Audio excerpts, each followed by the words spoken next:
उनके कई चेयरमैन जितने भी हैं उनकी नेताओं से 30 साठगांठ है।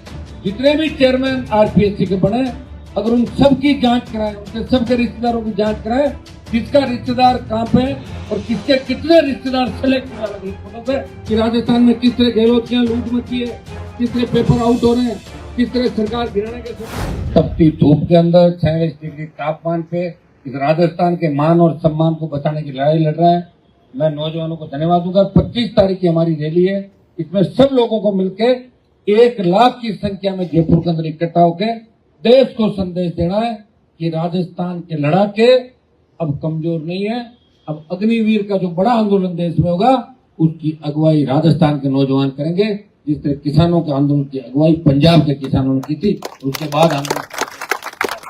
भाइयों, भजनलाल सरकार बिल्कुल अड़ गई है कि हम ऐसा ही भर्ती रद्द नहीं करेंगे, और इसके कई से कारण है। मैं रोज आपको कहता हूं, सरकार के मंत्री ब्यूरोक्रेट फंस गए इसके अंदर।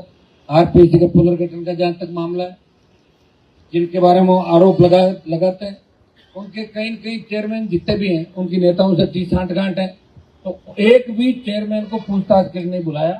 सिर्फ 2 मेंबर जेल के अंदर है। वो इसलिए है कि एक ट्राइबल से आते हैं, एक ओबीसी से आते हैं, लेकिन जितने 4 चेयरमैन दूसरे थे उनको एक को भी 4-5 मेंबर एक को भी पूछताछ के लिए एसओजी नहीं बुलाया।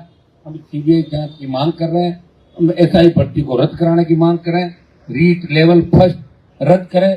जिस तरह माध्यमिक शिक्षा बोर्ड पर उंगली उठी, आरपीएससी भ्रष्टाचार का अड्डा बन गई, और ये अड्डा आज नहीं बनी। 2005 से लेकर 2025 में जितने भी चेयरमैन आरपीएससी के बने, अगर उन सबकी जांच कराएं, उनके सबके रिश्तेदारों की जांच कराएं, किसका रिश्तेदार कहां पे और किसके कितने रिश्तेदार सेलेक्ट हुए अलग अलग पदों पे, तो दूध का दूध और पानी का पानी हो जाएगा। ये जांच कौन कराएगा? सरकार कराएगी। बीजेपी के लोग जो विपक्ष में होते हैं मांग करते हैं कि हम ही आए तो ये कर देंगे, वो कर देंगे, और फिर कांग्रेस वाले बाद में आते होकर हम करेंगे, लेकिन करता कोई नहीं है। 70 साल इस राजस्थान को कांग्रेस बीजेपी ने मिलकर लूटा। एक सांपनाथ है, दूसरा नागनाथ है। मैं आह्वान करता हूं राजस्थान के नौजवानों का, ये लड़ाई राजस्थान के नौजवानों की लड़ाई है। अगर आप चाहते हो कि आने वाली भर्तियां, आने वाले पेपर लीक नहीं हो, ओएमआर सीट नहीं बदली जाए, थाने तहसील में किसी नौजवान पर अत्याचार नहीं हो, अपराध का अड्डा राजस्थान नहीं बने, नशे का अड्डा राजस्थान नहीं बने, तो भाइयों 25 तारीख को आपको ताकत दिखानी है। 1 लाख जवानों को इस राजधानी को घेरना है और राजधानी के अंदर एंट्री करनी है और दिखाना है कि राजस्थान का नौजवान कमजोर नहीं है। हाँ, 66 साल बाद पार्टी बनी, पहली आरपीएससी पार्टी। लोग कांग्रेस और बीजेपी को वोट देने का आदी है। कई तरह के समीकरण बनते हैं, कई तरह टिकट वितरण सही नहीं होता, आपको पता आर्थिक संसाधनों की कितनी कमी है। पार्टी बना के और ईमानदारी के साथ दिल्ली के नेताओं से लड़ना, इन दोनों बड़ी पार्टियों से लड़के अपने आप को स्थापित करने में बड़ा समय लग जाता है। मैं धन्यवाद दूंगा राजस्थान के नौजवानों का कि आपने हमेशा मेरा साथ दिया। हो सकता है 18 से 23 में हमारी सीट ज्यादा आनी चाहिए थी, क्योंकि किसानों के लिए सत्ता छोड़ के सड़क पाया। दुर्भाग्य से नौजवान इस बात को समझ नहीं पाया और चुनाव के समय जातियों में बट गया। आज देखिए, जब हम लड़ रहे हैं, संघर्ष कर रहे हैं, तो भारतीय जनता पार्टी के कई लोग इस राजस्थान में जातीय जेल खोलने का काम कर रहे हैं। मैं नौजवानों से आग्रह करूंगा कि जातीय जेल खोलने वाले पे लगा रहा था, भजनलाल जी भी उसी पे चल पड़े। सारे ब्यूरोक्रेट इनको चला रहे हैं। और तो और आज जेटीए की जो कॉपी, उसमें न तो विक्षक के साइन है, न कैंडिडेट के, और न अंगूठा है। आराम से हमारी सीट को बदल सकते हैं अंदर, इनके पास सबूत ही नहीं। तो ये सबसे बड़ा फेलियर जो भजनलाल सरकार का है, वो आज का जेटीए का जो एग्जाम है, ये इसकी एक मानगी है, ये एक उदाहरण है। पता नहीं ये जो कर्मचारी चयन बोर्ड है ये किस तरह धांधलियां कर रहा है, कौन इसका चेयरमैन है। वो कह रहा मिस प्रिंट हो गया साहब, चूक हो गई, आपको तो रद्द कर देंगे, आपको तो ये कर देंगे। ये भजनलाल की सरकार है राजस्थान के अंदर। इसलिए आप दोनों पार्टियों को देख सकते हो, आपके लिए कोई नहीं लड़ रहा है, लोग खुद के लिए लड़ रहे हैं, और आपके लिए जो लड़ रहा है उसको भी लोग अलग तरीके से ले रहे हैं। राजस्थान के अंदर कई तरह की बातें आएंगी सोशल मीडिया पे, कई तरह की तोड़ मरोड़ की बातें करेंगे। मेरा 25 साल का संघर्ष आपने देखा, हर समाज हर जाति के लिए लड़ा। कभी मैंने ये नहीं कहा कि मुझे कोई सर्टिफिकेट चाहिए, तो जाति के लोग के मेहमान जी हमारे लिए लड़े। जहां भी अन्याय होता है, अन्याय के खिलाफ लड़ने के लिए अरमान बेनीवाल बिना जाति पूछे जाता हर व्यक्ति, हर वर्ग के लिए आप हमेशा देखो। लेकिन कुछ संकीर्ण मानसिकता के लोग इस बात को नहीं समझ रहे, किस तरह की बात कहते हैं, किस तरह की बात करते हैं। और निश्चित रूप से भारतीय जनता पार्टी चाहती है कि राजस्थान वापिस जातिवाद का जेल खुले, जाति झगड़ा हो राजस्थान के अंदर, और बीजेपी आराम से राज करे और कांग्रेस अपना दूसरा काम करे। इसलिए हमें समझना है नौजवानों को, और समझ के साथ हमें आगे बढ़ना है। 25 की तैयारी करनी है। ये 25 की जंग आर पार की जंग है।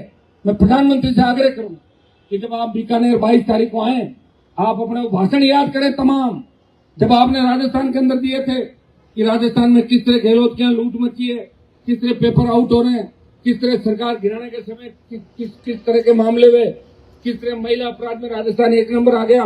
तो प्रधानमंत्री जी, अब तो आपकी सरकार है, और आपकी सरकार तो बड़ी इस बेस पे थी कि आपके नेताओं ने वोट मांगे कि पेपर रद्द करेंगे, सीबीआई जांच कराएंगे, बड़े मगरमच्छों को पकड़ेंगे।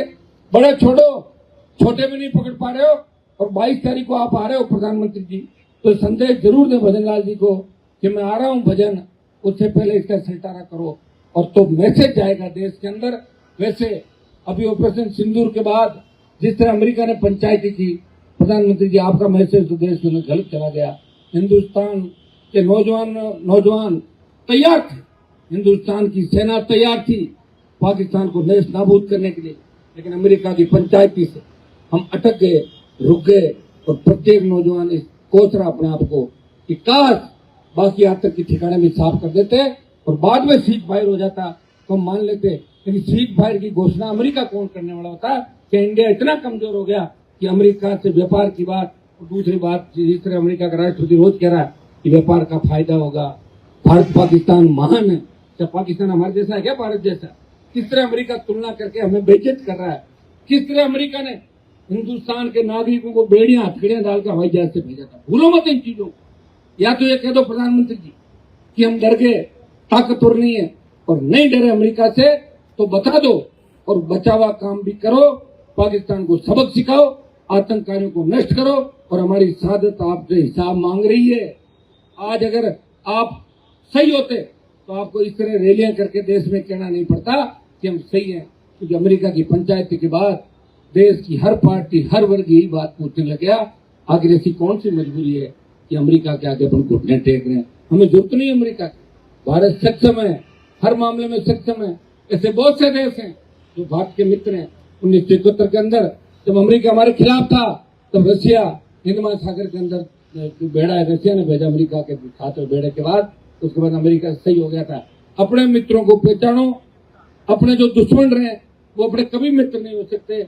इस बात का भी ध्यान रखते हुए आगे आपको चलना चाहिए, क्योंकि कांग्रेस कमजोर है, इसका फायदा बीजेपी देश के अंदर उठा रही है। और राजस्थान में यही स्थिति, लोग जातियों में बैठ जाते हैं, बाद में सड़कों पर रोते फिरते हैं।